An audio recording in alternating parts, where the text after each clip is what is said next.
Now, I want to run through the other sectors of the economy fairly briefly. This is housing starts. They are recovering, and this chart has been elongated a little bit, but we definitely have a recovery. We were up, this chart begins at 1.5 million. We hit a peak in 2005 of about 2 million housing starts. It came down, it's coming up. And if you want to understand what's going on in housing, it helps to understand the economic theory. You know, I don't want to talk economic theory to you guys. Let me tell you about my dream. I had this dream a while back. I dreamt I was sailing my boat, which is sort of a common dream. I was sailing my boat, and through a navigational error, I ended up on this remote South Pacific island. So visualize white sandy beaches and palm trees swaying in the breeze. There are portions of this dream I cannot share with you this afternoon. But when the village chief heard that an economist had washed up on shore, he comes waddling down, sort of a short, stout fellow wearing a grass skirt, comes waddling down and says, Dr. Bill, you have to help us. The grass hut market is really lousy. They all lived in grass huts. And we start strolling through the village, and he explains to me that the guys who thatched the roofs for the grass huts were out of work, and the prices of grass huts were falling, and he was thinking maybe he should regulate the guys who lend clams for the purchase of grass huts, or he was also thinking of starting a federal national grass hut mortgage association. And what do I as a professional think that he ought to do? And as we've been strolling through the village, I've been counting, and when we get to the end of the village, I have counted 100 families, 110 grass huts.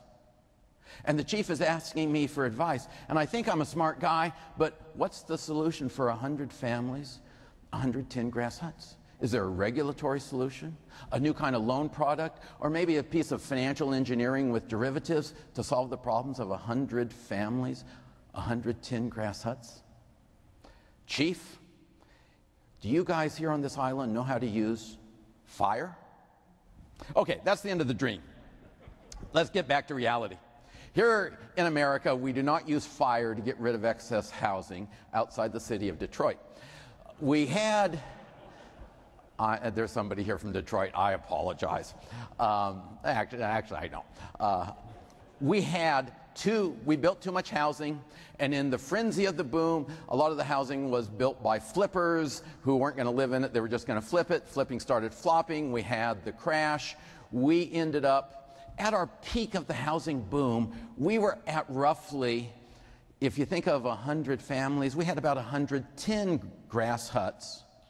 Normal is having 1 or 2 vacant grass huts so that people can move from one place to the other. And in the United States of America, counting single-family homes and apartments, we were at about 110 grass huts. We're now at about 103 to 104 grass huts. And we need about 102 to house people, plus have a little bit of vacancy so people move around. We have almost cleared out the overhang. Not quite, but almost. And as we approach having cleared out the overhang, prices moved up, particularly last spring when people said, better buy now before it's too late.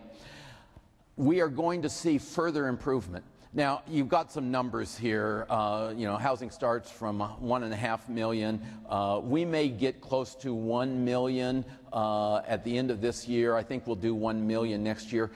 In terms of a long-run sustainable rate, we need to build somewhere between 1.2 and 1.4 million housing units per year to accommodate our population growth and a small trend towards slightly smaller families. So we need to be up there, and we are going to see further strength. It's not going to be a boom, but it is going to be clearly better, and I think that'll help your business as the people who have moved into a brand new home find they need to do stuff. And a lot of the stuff that they need to add to a brand new home is for sale at their local Ace Hardware store.